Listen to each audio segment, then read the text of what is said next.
Olá, queridos irmãos. Bom dia, boa tarde, boa noite ou boa madrugada para quem está me ouvindo em diferentes horários.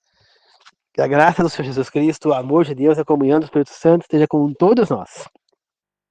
Um feliz sábado a todos. Na meditação de hoje falaremos sobre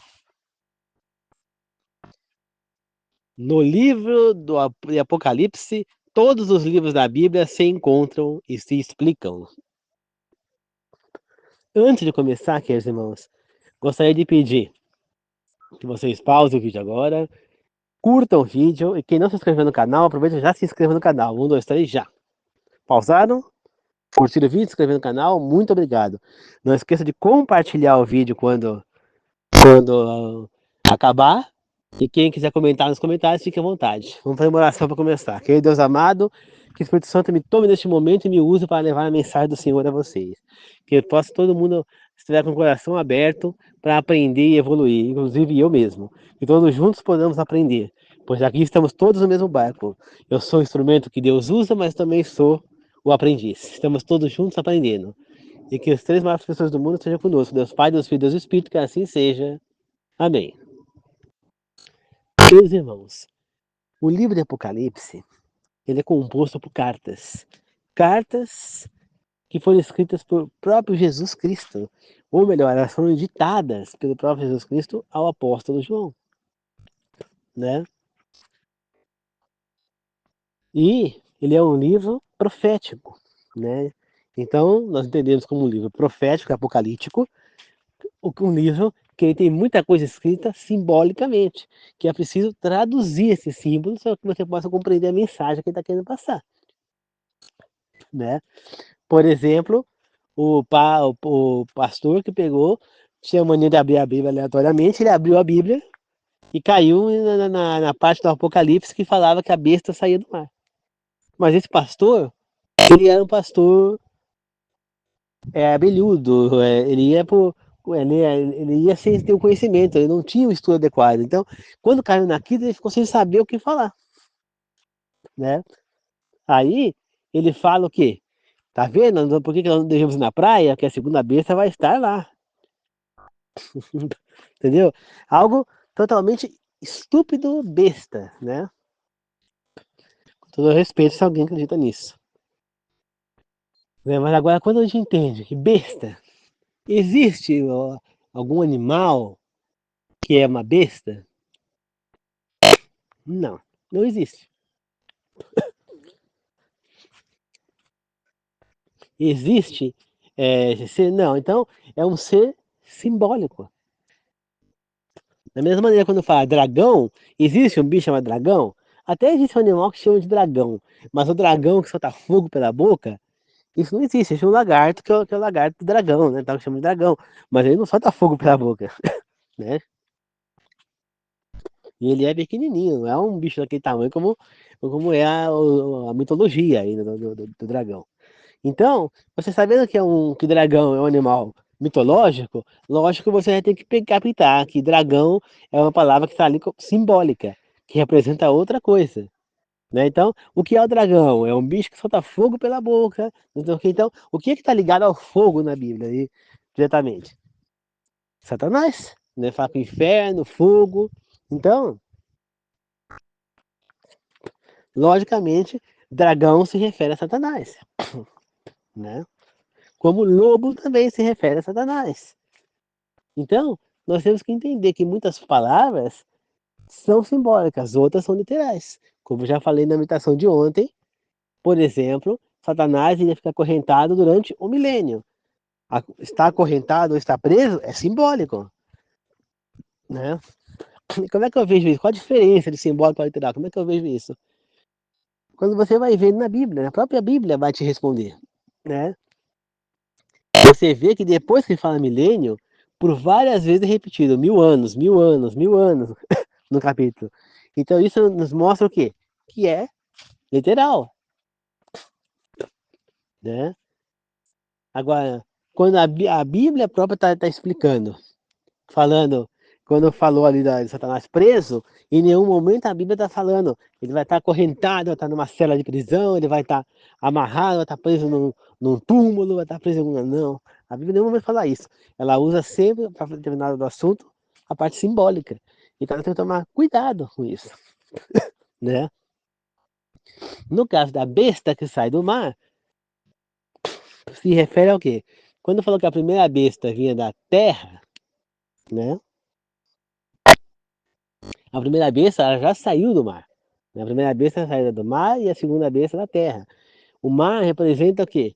No meio de um povo, de uma população, de um país, de um reino, um império, né? Agora, quando eu falo besta que vai sair da terra, não quer dizer que eu não posso estar em lugar nenhum, porque se vai sair da terra, quer dizer que vai sair daqui onde eu estou, pode sair daqui, aqui é terra. Então quer dizer que eu tenho que asfaltar tudo, acabar com toda a terra do mundo, com a natureza, e cimentar tudo, porque a besta vai sair da terra? Não. Se falar que não pode ir na praia porque a besta vai sair do mar, automaticamente vai acreditar nisso também, porque é o lógico. Mas claro que não. Terra significa que ele ia sair de um lugar deserto, da onde não existia nada, né? Lembra-se que besta ali está representando um poder político religioso, né? E qual é o país que representa um poder político religioso que surgiu do meio do nada? Os Estados Unidos da América, né? Aqui não era nada, era mato, não tinha nada, né? E aí veio um povo protestante que se dizia de Deus, que fugiu lá na Inglaterra e foi para os Estados Unidos. E lá eles construíram os Estados Unidos, foram construindo, né? Foram evoluindo, depois fizeram a independência da Inglaterra para virar esse país que é hoje. Então é ali que vai surgir, os Estados Unidos é a segunda besta, né? É a besta que sai da terra, ou seja, sai do nada. E fala que ela vai devolver o poder à primeira. Quem que era a primeira besta? Aí vocês vão ter que estudar, porque eu não vou ficar falando sobre esse assunto, porque vai acabar trazendo temas polêmicos que não é o foco principal da meditação. Mas ele vai devolver o poder a essa primeira besta. A primeira besta, fala-se que o trono dela, a primeira besta, era num lugar cercado de montanhas, no meio de um povo cercado de montanhas, que lá estava o trono de Satanás. E que ele entregou o trono e todo o poder à besta. Que essa besta teve uma ferida de morte, mas que ela não morreu e será ressuscitada, terá poder devolvido a ela, né? Então, essa ferida de morte não significa de um tiro de matar. Isso também é simbólico, significa o quê? Que ele recebeu um golpe é, de fim de poder, para acabar com o poder, né? Um golpe forte, né? Como, por exemplo, você pegar e matar um rei. Então é um golpe de morte, porque você acabou com o poder daquele rei, daquele reino, né? E você agora, aquele reino agora pertence a você, são seus cativos, então vão pagar impostos para você. A mesma coisa acontece nessa primeira besta. A ferida que ela teve foi, ela perdeu o seu poder momentaneamente, né? Mas ela está só adormecida. Quando você junta lá, é, você junta lá o, o, os pés da estátua de Nabucodonosor, que era metade ferro, metade barro, você logo percebe que aquele ferro representa o poder da primeira besta. Por quê? O ferro ele veio antes, né? Que representou quem? Roma. Né? Roma era o ferro. Porém, o Império Romano caiu. E aí veio uma segunda etapa desse império, né? Que de alguma maneira eles continuam no poder. Como será que eles continuam no poder? Vou deixar para vocês pesquisarem aí, né? Hoje em dia até que nem tanto, mas há tempos atrás sim, eles estavam bastante no poder, né? Então aí vocês depois pesquisem como que ele estava no poder, né?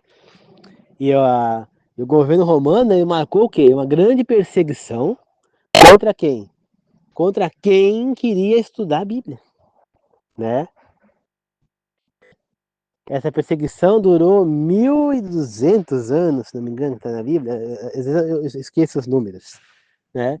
Eu sei que quando começou isso foi quando houve o decreto do imperador romano que, que proibia de ler a Bíblia, de estudar a palavra de Deus.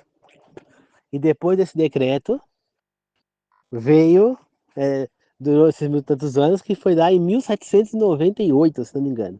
E em 1798 caiu esse poder e é esse decreto, por causa de uma coisa que aconteceu.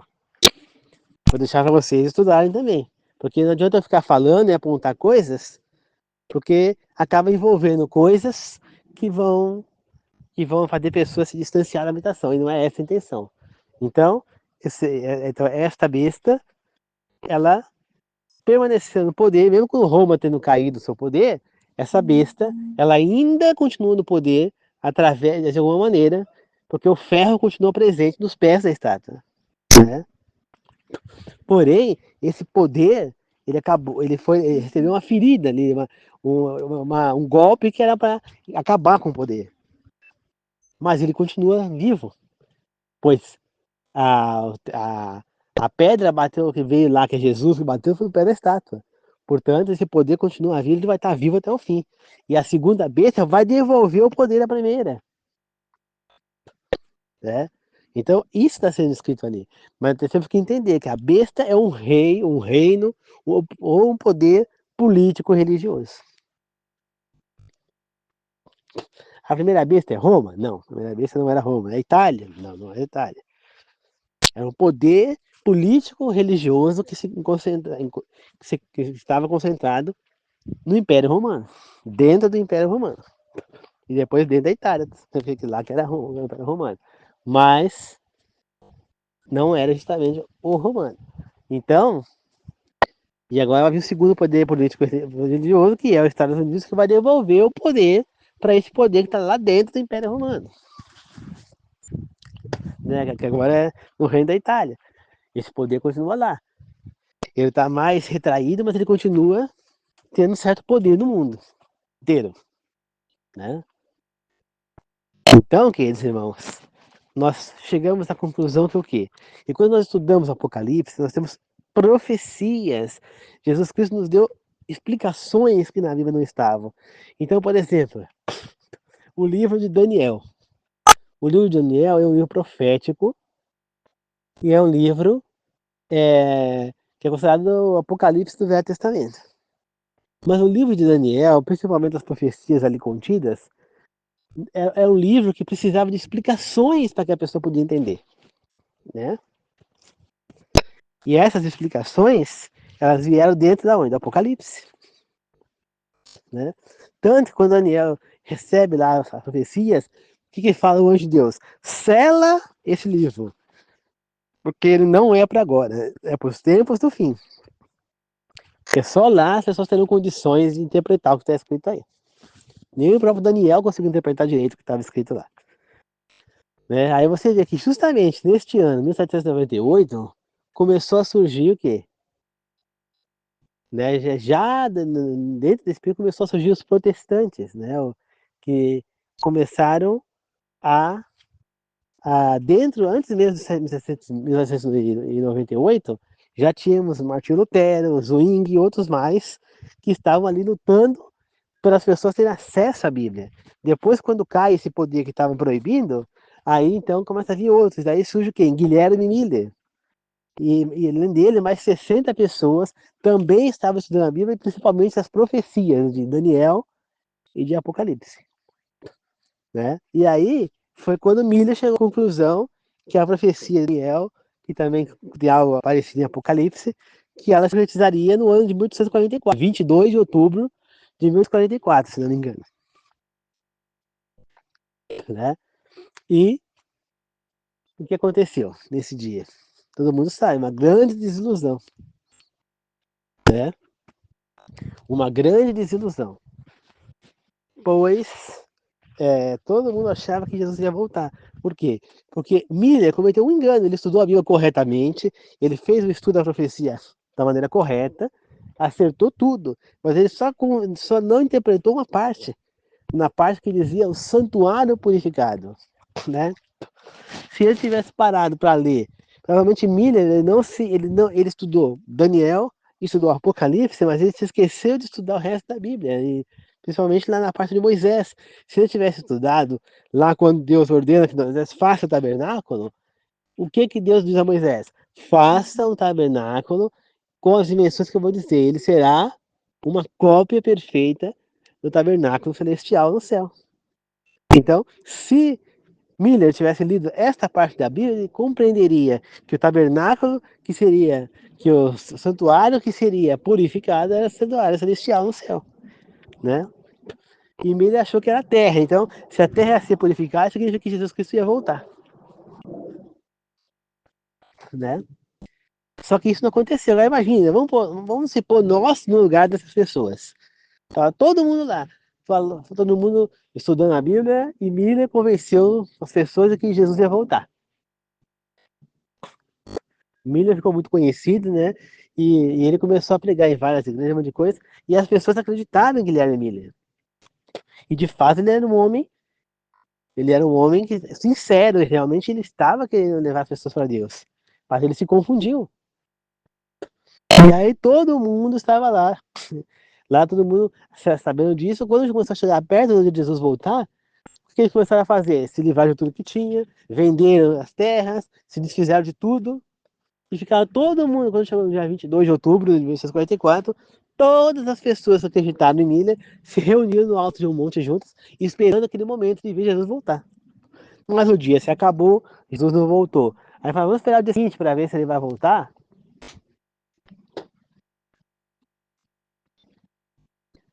E aí, Jesus, ele não voltou. A desilusão foi tão grande. Como é que você acha que você se sentiria? Falaram para você que Jesus ia voltar. Convenceram você. Aí você pega, tá lá esperando e não voltou. O que você ia pensar? Que seria a sua reação? Né? Naquele momento, houve-se três reações diferentes. Houve-se a reação de um grupo que disse, como é que fala? Não acreditamos mais em Deus. Deus não existe. Isso é besteira. Nós somos ridiculamente enganados. Os caras tiraram sal nessa cara com toda razão. Nós somos idiotas de acreditar num Deus que não existe. E passaram a ser ateus. Um outro grupo pegar e falar, não vamos mais estudar a Bíblia, vamos viver, a gente acredita em Deus ainda, mas por conveniência, né, por acreditar, mas nós não vamos mais estudar a Bíblia, vamos viver a vida esquecendo o negócio de religião. Cada um seguiu o seu caminho. Mas teve um outro grupo, né, que resolveu continuar estudando a Bíblia, né? E aí chegaram à conclusão que Miller tinha errado, porque não era a volta de Jesus, mas sim a purificação do santuário celestial, né? E aí pessoas de várias igrejas, por exemplo, o próprio Miller, que era da Igreja Batista, Ellen White, que era da Igreja Metodista, e seu marido também, Thomas White, que também era da Metodista, e pessoas de outras igrejas pegaram e começaram a se reunir, aquele grupo que continuaram a estudar a Bíblia, né? E aí começaram a chegar à conclusão, né, através também de uma outra mulher que também era da Igreja Batista, que era da Batista do Sétimo Dia. E foi lá então que a White começou a ouvir falar sobre o sétimo dia, então começou-se a criar aquele movimento. O que era um movimento passou a ter uma nova congregação. Ellen White já não congregava mais na Igreja Metodista, né? Guilherme Miller também já não ia mais na Igreja Batista. E aí então eles começaram a criar esse movimento, e dali surgiu a Igreja Adventista do Sétimo Dia, que é a igreja a qual eu pertenço. Fundada por Guilherme Miller, por Ellen White, por seu marido Thomas White e mais algumas pessoas. Entende? Então, dessa grande desilusão, acabou três grupos se dividiram em três grupos aquela multidão. O grupo dos que ficaram ateus, o grupo dos agnósticos, né, que acreditavam em Deus por conveniência, e o grupo que acabou depois se reunindo e fundando a Igreja Adventista do Sétimo Dia. Compreendemos que a profecia diz que Jesus Cristo iria entrar na área santíssima no céu. E ao fazer isso, ele purificar o santuário celeste. Por quê? O que fazia uma vez por ano o sumo sacerdote? Ele entrava na área santíssima para para limpar os pecados que foram jogados no templo durante o ano todo, e ele fazia a purificação do templo. Entendeu? E daí em diante ele iria purificar, então ele fazia aquela purificação do templo. E foi justamente o que Jesus fez. Ele entrou lá, fez a purificação do templo e logo depois ele começou o julgamento, que é o que ele está fazendo desde 1844, 22 de outubro de 1844. Ele está julgando toda a humanidade, desde Adão e Eva até os dias de hoje. Né? Claro que os mortos, ele não tem muito o que julgar. Eles já estão mortos, já estão perdidos ou salvos. Então, é só falar X ou Z. Agora, quem está vivo, no momento está salvo, mas no outro está perdido. Então, aí é difícil você bater o martelo. Né? Então, eu acredito, pelo tempo que já se passou, de 1844 até agora, se nós fizermos isso, nós vamos ver que daqui a. Nós estamos em 2025, daqui a 19 anos, em 2044, vai fazer 100 anos isso. 100 não, 200 anos. Né? 1844, 1944, 2044. Então, vai fazer 200 anos. Então, se é daqui a 19 anos, significa que nós já estamos em, quem sabe, 200 menos 19, então 181 anos, né, que Jesus está julgando. Então, provavelmente os mortos já foram todos julgados. Né? Ele já está julgando os. Então já está tanto tempo para Jesus voltar. E o livro do Apocalipse, ele é um livro que traz a imagem do nosso Salvador na cruz. Tem uma frase que diz: diante da imagem de Cristo crucificado, eu sou levado a me sentir honrado por ver o preço pelo qual Deus me comprou. Diante da imagem dos meus pecados, eu sou levado a me sentir envergonhado por ver o preço pelo qual eu me vendi. Né? Enquanto Jesus deu o próprio sangue para nos salvar, nós é que deveríamos estar lá. Era nós que deveríamos usar aquela coroa de espinho que ele usou. Era nós que deveríamos estar sendo chicoteados e crucificados naquela cruz, nu como ele foi, humilhados como ele foi. Mas ele usou a coroa no nosso lugar. Para quê? Para nos dar o direito depois de usar uma coroa de ouro, que vai ser um dos prêmios para os salvos. Ele morreu no nosso lugar para nos dar o direito à vida eterna. Tá? Ele, então, foi para morrer no nosso lugar. Olha o sacrifício que este Deus fez por nós. Se transformar em divino humano. Ele não é mais só divino, ele vai ser divino humano para sempre. Ele não é mais só divino. Você entendeu? Mas ele fez um sacrifício para nós. Agora, o porquê que nós nos vendemos? Por nada. Por nada. Né? Quando você olha, por exemplo, o pecado de Adão e Eva, você olha para Jesus. Ele estava no deserto, 40 dias sem comer, sem beber nada, morrendo de fome. Chega Satanás e fala para ele: se você é realmente filho de Deus, transforma essa pedra em pão. Ele poderia fazer isso. Ele estava morrendo de fome, seria ótimo para ele fazer isso. Mas ele não podia fazer isso, por quê? Porque ele estava ali como humano. Se ele usasse seus poderes naquele momento, ele não poderia mais ser nosso Salvador. Porque somente um ser humano puro poderia ser nosso Salvador, e não um Deus puro. Né? Se ele pudesse ser sacrifício a um Deus, ele mesmo teria vindo e já se pregado na cruz. Mas não. Precisava ser um sacrifício humano. E ele foi o sacrifício humano. Ele se fez humano para sacrificar por nós. Então ele falou: não, nem só de pão viverá o homem, mas de toda a palavra de Deus. Agora, Adão e Eva, eles estavam fartos de comer. Eles tinham fruta à vontade para comer. Eles tinham um Éden inteiro para comer. frutas, verduras, tudo que tinha lá que eles podiam comer. Eles só não podiam comer da árvore do bem e do mal. Isso parece semelhante à nossa realidade de hoje? Igualzinha, né? As pessoas têm tudo para comer. Tem frutas, tem verduras, tem legumes, tem tipos de carne. Mas ficam se revoltando contra Deus porque ele proibiu de comer uma carne de porco. Porque ele proibiu de comer um cação. Porque ele proibiu de comer uma lagosta, um camarão.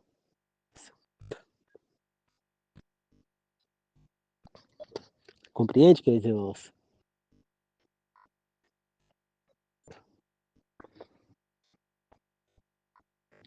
Por isso que, por isso que nós vemos a semelhança no tempo, né? Olha a semelhança. Adão e Eva não tinham tudo. E foram lá e comeram a única coisa que Deus proibiu eles de comer, que era a árvore do bem e do mal. Nós, hoje em dia, temos tudo. E vamos lá e comemos o que Deus falou para não comer. Tem tanta coisa para a gente comer que nós vamos comer justamente o que Deus não quer que a gente coma. Percebe como nós estamos cometendo o mesmo erro de Adão e Eva? O mesmíssimo. Deus falou, você pode comer carne de boi, carne de vaca, você pode comer carne de frango, peixes que tem escama babatana, até grilos e gafanhotos. Mas você não deve comer carne de porco. Mas você não deve comer tubarão, não deve comer urubu, não deve comer é, é, camarão, lagosta. E o ser humano vai lá e come. Entendeu? Aí vem a necessidade. Estava aqui outro dia, veio um rapaz aqui vizinho para arrumar aqui um, um carrinho meu que estava com de soldado lá uma parte. Ele veio para soldar e soldou. Né? Aí ele viu uma pomba lá, falou, olha, é uma espécie de pomba, né? Uma rolinha grandona que parece uma pomba. Ele falou, isso aí é gostoso pra caramba. Aí a gente vai pegar e a gente fazer comida, cozida, assado. Gente, nós temos necessidade de matar um animal? Por exemplo, aqui tem aqueles pássaros grandão jacu. É um pássaro que Deus autorizaria que a gente comesse. Porque ele é herbívoro. Ele só se alimenta de folhas, frutas. Ele não come nenhum tipo de carne. Ele não come, ele é herbívoro. É o único pássaro que é herbívoro. Dizem que já comeu que a carne é dura. Eu não comi e nem quero comer. Por quê? Eu já tenho carne no açougue, gente. Eu já posso ir lá e comprar. Se eu tivesse passando fome, tudo bem. Eu matava grilo, eu pegava gafanhoto, eu pegava jacu, mas eu tenho dinheiro para comprar. Eu não estou passando fome, por que eu vou matar os animaizinhos? Entendeu, querido irmão? Então, é uma questão de se pensar. Ninguém precisa, a pessoa não precisa disso. Essa pessoa que falou isso aqui, pessoa que tem cabine dupla, que é aquela picape com 4 portas, tem casa em praia, tem casa aqui, tem casa em Ferraz, tem, tem depósitos de material de construção, tem empreiteira. Pessoa que tem dinheiro não precisa disso. Entendeu?